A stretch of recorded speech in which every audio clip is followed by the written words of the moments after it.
think he and Beastmaster, like the low cooldown Necro book buying heroes, are the exact reason why Spectre was not popular previously. She doesn't want her towers being taken all the time. She wants to fight only on her cooldown of Han, right? And they don't have any summons, like anything to deal with them. Like, how do they deal with the summons of Lycan? They have AoE damage. Sure, but not enough sort of straight up D push to just deal with these. Yeah, these sort of fast plays. Exactly. Their two supports offer virtually no D push. The Spectre Shadow Demon lane, for me at least, doesn't seem very threatening to a Lycan. Like, I think Lycan off lane could be vulnerable to like a potential kill lane early, or even just a lane that outtrades him. But Spectre Shadow Demon's a very passive lane.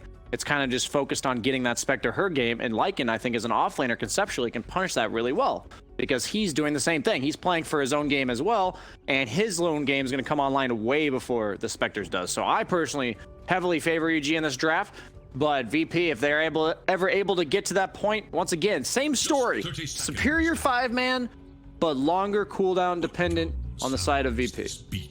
And sort of from the off in some of these lane matchups, I mean, do you see sort of a side having stronger lanes on the first few minutes? I mean, Inch Clinks, ignoring the combo for Clinks later on in the game is just an incredibly scary lane. Clinks is a very scary laner, and Enchantress always one of the strongest 5s in lane.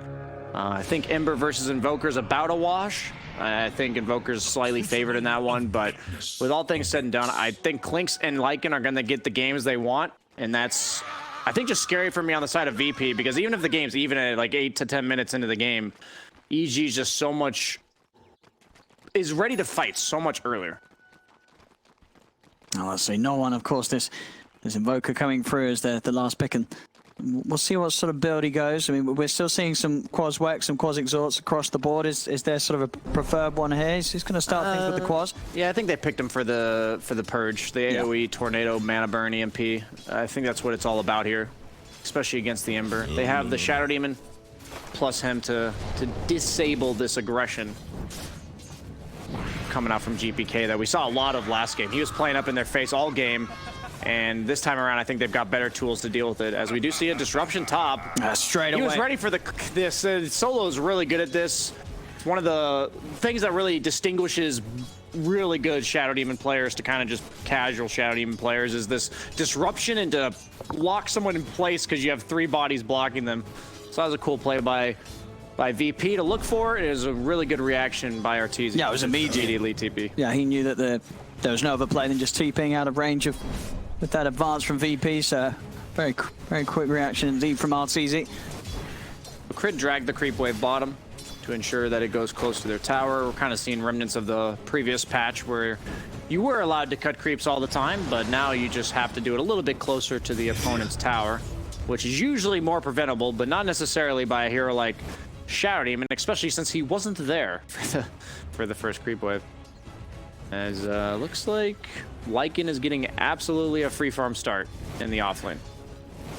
And looking towards what ILTW is going to be able to do on the Spectre this game, I mean, how are you sort of liking to see your Spectres being built nowadays? Are you able to go for the greed of the Midas, or do you just have to go for this drums, Manta, Diffusal, fighting build? Yeah, I think you have to fight at all times. I think if you go Midas, you're just going to get ran over. You do not have time. It's not necessarily that he always has to be fighting, but he always has to be able to fight. And with Midas, it's not like the Ursa where he has Ion Shell Surge. This game, he's like completely dependent upon his own kit, his own items to do damage and have impact. Haunt's not going to be enough against this EG lineup. If he goes Midas, I would be very surprised. And then on the other hand, you know, EG, we're talking about them wanting to play fast. Arteezy, though, still, would you still get the Midas, even though you as a squad are going to play fast? Do you sort of agree with Fog when he said that he still feels this time is kind of essential on this hero right now? Yeah, I think Clinks, his weakness as a carry has always been that he just has no way to farm. And with the new Clinks, they kind of gave him a way to farm with the aspect that you could utilize your Q in lane, and then you could just farm damage. But nowadays, I think Midas might be his only way, as he might be needing it to recover a bit from this laning stage after he...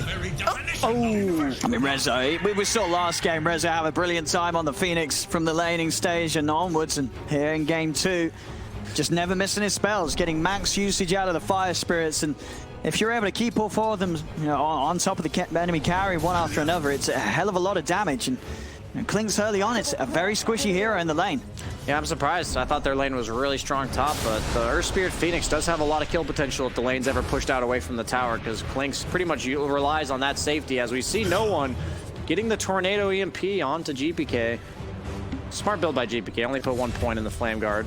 Oh, bottom lane. Both lanes. This does not look like kill heroes. Like, bottom lane especially, Rubik Lycan, Shadow Demon Disrupt, or Shadow Demon Spectre, not exactly kill lanes. At least on paper, but so far already seen 3 kills in less than 4 minutes. Rune's gonna be spawning. GPK is gonna preemptively check bottom. And looks like it's gonna be top, double damage.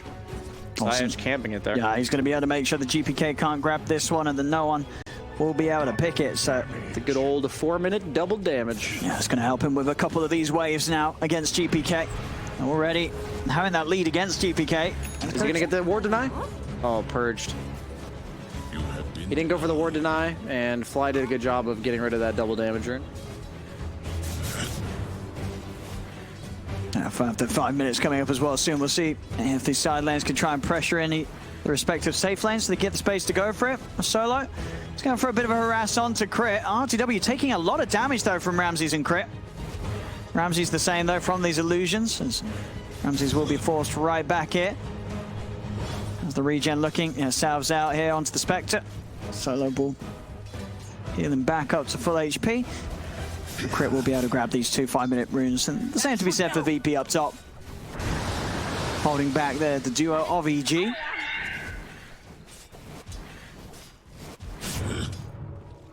And Ramses steps forward.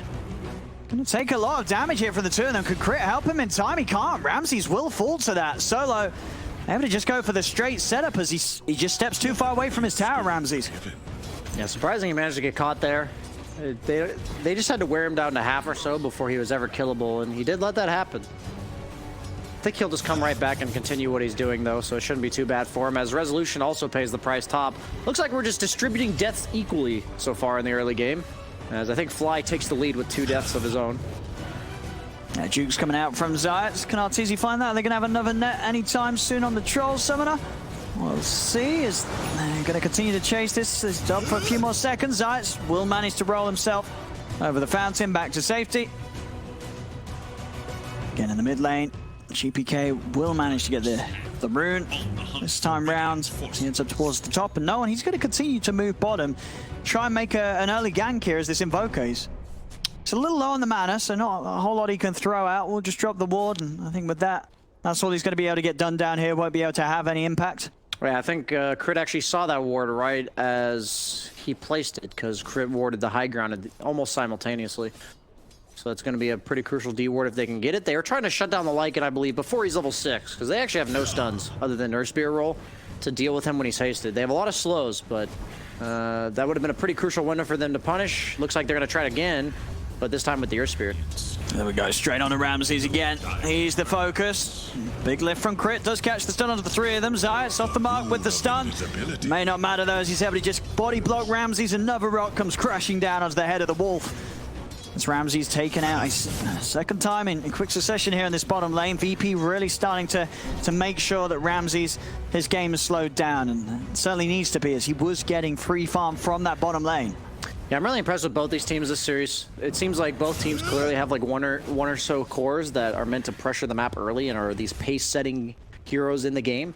And all 3 games so far I've seen, like in this game we're seeing VP do it to the Lycan. They're just shutting down the right heroes. I think this priority of resources is really good here. Like, yeah, Ember, he's level 7, but Invoker's going to do his own job mid. Ember's not going to be the one shoving all your towers down. Once Lycan gets this Necrobook in level 6, that's when EG has go time, because Ember, even though he can look for kills, he kind of needs something to set it up for him, and that's going to be the Lycan looking to push the lane in the tower. But until then, GPK is kind of forced into passivity. VP. No one knows Zayat can get a catch here. Zayat is going to look to go straight for Fly. Quick juke from Fly. As he makes it half of the spells to hit. EMP will connect to the cold snap in range. Fly still trying to run, but Zayat again with the kill. Has the catch. GPK able to pull a double damage rune for this one. As Zayat, another roll attempted, will be blocked. GPK pops the DD, jumps in with a remnant. And Zayat is already dead. As EG able to strike back and kill off Zayat. Still close, very, very close on the net worth here in this landing stage bottom lane. Not again. I mean, No One, he's making some very fast plays as the Invoker all around the map. You can see he is totally on the ball here in terms of movements. Tips coming out as well from Ramses over to No One. I mean, you've got to watch out for this Invoker. He's getting very involved early on. Yeah, that first death by Ramses on the Lycan I didn't think was that big of a deal, but now it's really starting to snowball. He's now died 3 times before his level 6 timing. Back towards mid, GPK. Tries to dodge this. Yeah, he didn't dodge it. He's taking a lot of damage here. Should be able to live. And now, No One. What can he chase for? Meanwhile, up top, Resolution and Zayas, they're able to get the kill onto Arteezy. Mid lane GPK will live, but all this focus around mid, giving that space for VP to punish Arteezy being left alone in the safe lane. Hey, they didn't even have to use Egg for that. He still has it on Phoenix, so it just looks like some fire spirits in their spear roll. And that's going to hurt as well. There you saw GPK trying to go for the Remnant TP back to base. Got Cold Snap? He got Cold Snap, so he's now going to take the longer walk. And No One's Invoker. He's off to a fiery start. Is Arteezy gonna go back top? I think he's above that. Yeah, he's already bottom. They were just waiting for somebody on the side of VP. Yeah, he's that kill early on. He's level 7. That's a huge kill, especially since they preserved the egg cooldown. Dire's top tower looking really good for VP so far, because even though it's an even game, I think EG, they're the ones that want to get stuff done in about this point. I said 8 to 10 minutes, and that window has been delayed pretty drastically. As he does have the Necrobook plus ulti on Ramses, but now Spectre's level 8. So even though his D push usually isn't that strong, just standing in front with max dagger and dispersion is usually going to be enough. Some round, No One not able to quite land the combo to Ramses. He's out and away. This is so important for mid laners watching this game to understand their rotations in the mid game. Lycan's all about the pace. Notice how many times No One's gone top, right? 0. He's spent all of his rotations going to this bottom lane, knowing that it's his job to delay these pushes, because they don't have too much D push on their lineup for VP. So you kind of have to prevent them from walking up to your buildings in the first place. And No One's been doing a great job, because even though rotations like that don't always work, it's the idea that every extra second you can delay this Lycan from taking the safe lane tower. That's going to delay his future tower taking. That's going to delay his next volley of items. And it looks like it might finally spell doom for this tier 1 bottom, unless VP decides to rotate a lot of heroes, which they are. The TPs are coming in. VP wants to hold this. Ramses popping the ult in an attempt to run away. It will get him out of there. Daggers out, does clip onto them solo, getting turned upon. GPK just jumping in and out, times it nicely with the Remnant placement. So he has just enough damage from that one Remnant burst to finish off the kill. Ramses also having the wolves in upon him as he was the one to get the last hit precisely on it. Over towards mid. No One trying to hold back Fly. Arteezy's there, jumps out from Invis to surprise No One. No One will turn with the Cold Snap, but Arteezy and Fly, do they have the damage? He's trying to get out with the Ghost Swap, but they have dust upon him. Down bottom, the Eggs pop. Crit can't finish it off as Crit burns to the Supernova. ILTW continuing to chase. Ramses, he's got nothing else to help him get out of it. Zayas rolls in as well. Ramses will fall. GPK holds the two of them back with the chains, but ILTW and Resolution are too tanky for GPK to fight back into. Over onto the high ground of the triangle. Zayas leads in. No One closes across with the Cold Snap. Sunray and Tornado takes out another.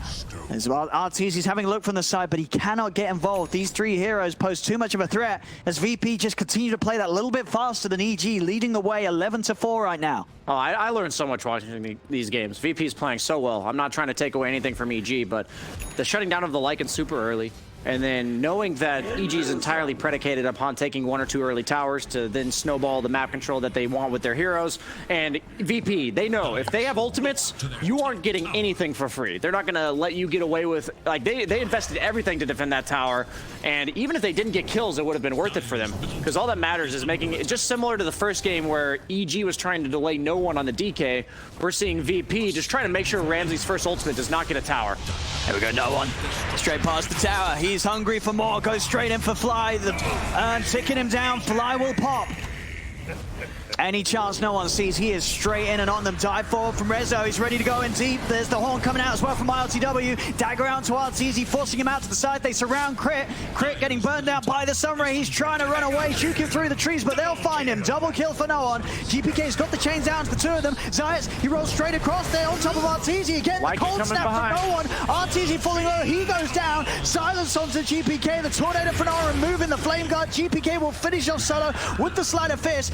Ramses with the wraparound. That ult used, chase down one, deafening blast from No One, pushes Ramsey to the side, but No One, he's running out of ways to escape. Or is he? He's got the ghost swap. Pops the stick, he's able to walk out with the invis. ILTW and Zayt still looking towards Ramsey's. Ramsey's ult will come to an end, meaning that he cannot chase any further. And again, VP, they do lose a couple, but their cause, No One, he continues to get away with this aggression, these fights behind the tier 1s, and he's able to dance his way out of the action.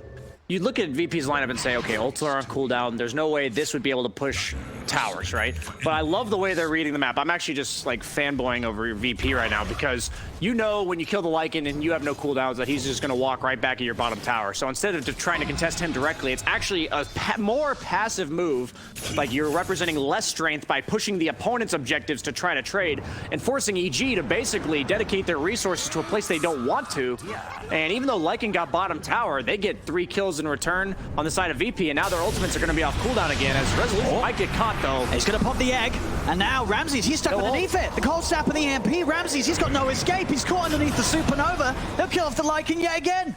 I'm so impressed by these moves by VP. They just understand exactly what their lineup's supposed to do. They are dissecting EG right now. They're up by 9 kills with the superior late game lineup. I don't think it's even comparable, to be honest. EG, they better light a fire under their asses because it ain't gonna get any better if the pace of the game. Yeah, LCW just got free tower top. Yeah, I mean, that should never happen, right? If you look at the 2 drafts, the Spectre, if Spectre's getting a tower for free, something is you're getting in desperate territory. Oh, here already, VP. They've wrapped around. They're ready to set up here. They've got a point now in the Exors. The Sun Strike comes out. Fly will fall. GPK's going to try and chase. What can he catch? He gets the chains onto Solo. They'll turn over towards the SD, running him down in the river. The Wolves out as well with the chase.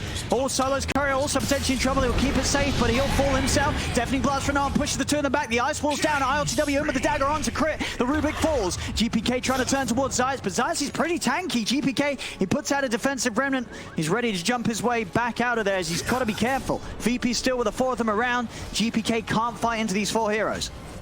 Yeah, I really favored EG draft coming in because I just thought VP had no way to deal with this Lycan, but they have shut it down. I don't even think EG was ready for this. They seemed really confident with their last pick Lycan. Not a hero we see too often, but it definitely made sense in the given draft scenarios that we saw, but... mid. GPK's got a remnant in preparation. It doesn't even matter. The sun's down. GPK just dies underneath the tower. And VP now starting to fire out the tips. They're feeling it, VP. They're in some incredible momentum here. The way they're playing around their 2 cores, both ILTW and No One still yet to die in this game. Yeah, I underestimated VP's ability to execute. I actually think they've played flawlessly this game. Obviously, there's going to be some deaths that happen in the laning stage, back and forth and all that stuff, individual small misplays. But in terms of team strategy, it has been near flawless, and I am very much enjoying this game because when I favor a team's draft, in this case EG's, and for me it's because I see the game plans and I'm like, man, I don't know how I'd shut that down. And I'm just watching VP just shut it down beautifully. Oh, is this another one here? Fly? Yep, non-stop, man. Why not? Keep going. Just free kills, man. They have haunts, so it's really scary for EG to ever engage into them with that counter threat. They're actually going to pop the haunt here. It looks like they're hunting down on the bottom lane, looking for Arteezy. He's into the trees. He's out with the TP. If they got a catch, they do. Solo's in. Disrupts the Clinks. Arteezy caught out. As the Clinks will fall, another kill for ILTW as both ILTW and No One hitting some good kill streaks here in the early game. Yeah, I don't think I've ever wanted... Ramses! Oh my god, again. It just doesn't stop, Brian. GPK's going to try and jump in. Does manage to get the chains onto No One. Will finally end the streak of this Invoker. Can they get more out of this? Ramsey's being kept alive. They're finally smoke from bottom. They're coming. Zayt gets the kill, but it does cost him his life as well. They also turn EG now with a chance to strike back. Ramses gets the double kill. They'll kill off 3. First time here where we've seen EG being able to at least do some significant damage back towards the heroes of VP. As VP that time around just pushing a little too aggressive. Yeah, they used Haunt to get the kill bottom, so EG realizing, hey, we know you're probably normally strong enough to invade our triangle, but you just used Haunt. You're like, we can't let you get away with murder here, and good job from them, but still, status quo kind of remains the same. They don't really have the ability to punish these long cooldowns in the form of taking their own objectives. And also, Spectre's just farming up a Storm, highest level in the game by 2 levels. And immediately as No One's back in the game, yep, he's hunting down kills in the mid lane. Still have Egg, no mana to use it though right now. Nice walls down, crit spin the slow, pops the stick, but the Sunray damage is enough. VP just constantly on the lookout for any sort of kill that presents itself. EG have to be so careful on the map right now against this lineup. Yeah, I actually think EG's played a relatively good game. I don't think they've made some serious mistakes. I really think VP just has risen to the occasion here. As Arteezy's queuing up a BKB, by the way, after his Midas. That is not the items you want to be building on a Clinks. As, oh my god, solo in these traps that is insane, actually. How do you just find places to trap people randomly with disruptions, dude? That's honestly sick. Now he just knows all the spots, it seems. I wonder if he purposely waits for the disruption until he's on the ramp, just so he can do that. We'll see how, and it looks like Arteezy as well. He's still switching between items, queuing up the death. I mean, what weight does he need? Oh, Ramses. He has ult, but he hasn't used it yet. He's been silenced. Just so much control. He's stuck in the EMP. All his mana's gone. He's got nowhere to play his way out of there. Crit will get the lift up onto Solo. Arteezy will manage to turn and take down the disruptor inside the river. GPK, he's focusing down No One. No One turns with the tornado, catches the two of them. GPK still tries to chase. They get the dust onto No One, but they don't have any catch. No One is out and away. Rezo diving in deep. The horn comes out from ILTW. He's ready to start with the cleanup. Over towards Crit. Straight inside. He gets the dust in onto the backlines. They've got the vision onto Arteezy. ILTW able to find the big target. And now swinging over to mid. Can they get anything more out of this Zayat? Rolls in onto Fly. GPK having to hide in the trees. The Supernova comes out. EG, they've just got to get themselves away from it all.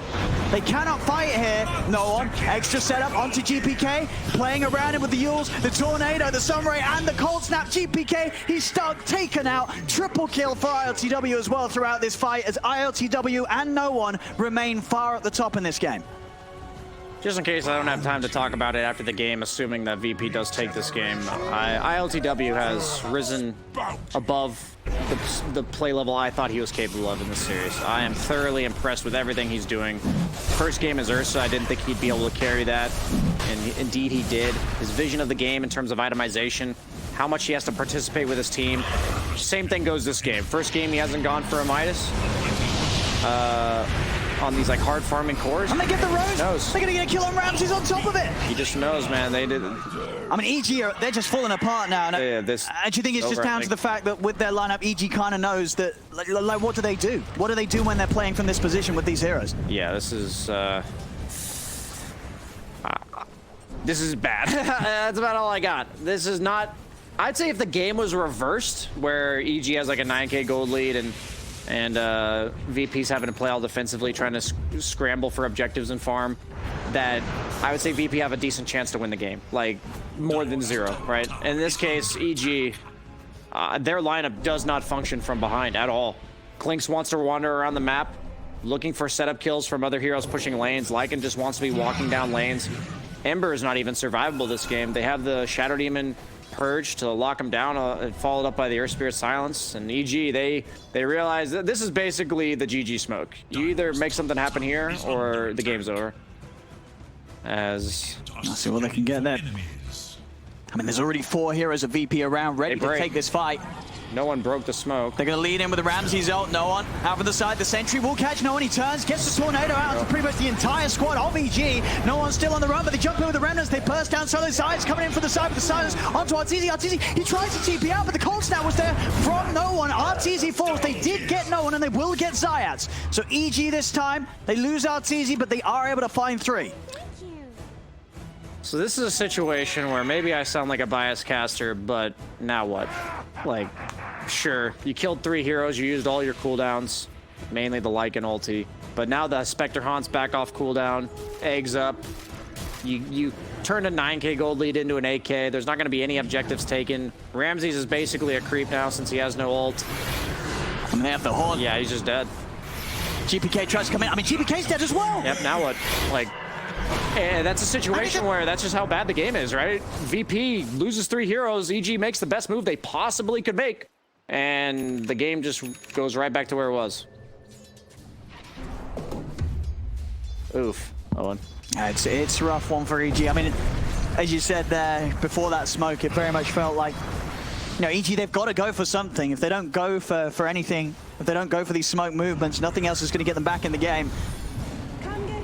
It's their only option. As their other options this game continue to just disappear. Fly dies in the river. Down bottom, Zayat's toying with Crit. Arteezy's going to come swinging around. Will turn onto Zayat's Crit. Some boulder on boulder action as Zayat's will go down. But again, it's looking to be VP cleaning up the deafening blast from No One. Catches the two of them. Crit's able to roll away, but ILTW in on top of Arteezy. There's no save for the clip. Clinks as he falls. ILTW just storming in onto all of them, chasing down Ramses. He'll pop the ult Ramses, but he can't even get it off in time. The damage too high from ILTW. Crit ends up dying in the tree line. They're just getting to this point now where how do they kill this Spectre? ILTW just taking over. He's even looking to dive close towards the base. There'll be a buyback coming out from Crit to put him off doing so. You know, the panel was talking up Spectre as a hero. Other than her level 1 in lane and her late game cooldowns, she's the exact same hero she was before, and she was pretty damn good. As ILTW is beyond godlike at 24 minutes, #1 net worth by He's going to get more as well. Crit goes down. Just bullying EG back to the base behind not just their tier 2, but their tier 1 and tier 2. He's level 20, man. He has the 400 health talent already, sitting at 2,400 health. Just 24 minutes in? Yeah, that's it's approximately 0.9 levels per minute, Owen. Yeah, this really is a dream game for all the Spectre players out there to see. Against Clinks, it's pretty unlosable, I think, in the carry matchup at this point. Like, Clinks will die to every single haunt. You can't position around it ever. Yeah, I mean, this is just insane. The plays that VP is making non-stop in this game. This is an absolute masterclass. They're already VP. dead. Just... As Ramses, the last one left alive. He'll go down as well. They're getting team wiped in the base. Tier 2s are still all up. VP, they don't give a damn. They're just charging in onto the high ground. EG's got nothing. They'll tap out of this one. This one is done. And I mean, you just got to give respect to VP for that performance. That was insane. Yeah, I don't like stomps when it feels like one team just had a bad draft and sucked, you know? I feel like we've had a few of those in the last couple of days.